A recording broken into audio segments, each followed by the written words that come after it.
Hello English learner. কোনো এক ভাই আমাকে বারবার জিজ্ঞাসা করেছে যে দাদা আপনি বারবার বলেন যে স্পোকেন ইংলিশ আর সাবজেক্ট ইংলিশ দুটোই ভিন্ন, so please make a particular video about or differences between spoken English language আর সাবজেক্ট ইংলিশ ল্যাঙ্গুয়েজ। আজকে আমি অবশ্যই সেটা ক্লিয়ার করার চেষ্টা করব।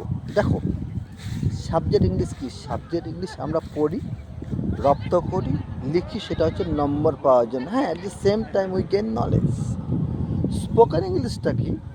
যেটা আমরা শিখি, শুনে শিখি, ম্যাক্সিমাম টাইম শুনে শিখি, বোঝার চেষ্টা করি এবং নিজের প্রয়োজন মতো সেন্টেন্স বানাই এবং প্র্যাকটিক্যাল লাইফে ব্যবহার করি আর সারা জীবন করি।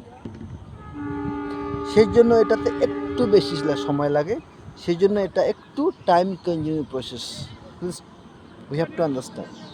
So invest your time to learn listening, then try to speak just like me. আপনি ম্যারর প্র্যাকটিস করতে পারেন, আপনি নিজেকে ক্যামেরাবন্দি করতে পারেন, যেভাবে সম্ভব সেভাবে করুন।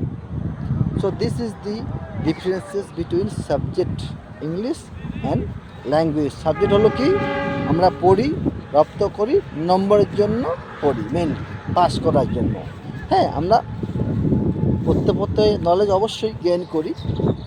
আর স্পোকেন ইংলিশ ভাষা কি? ভাষা আমরা শিখি দৈনন্দিন ব্যবহারের জন্য।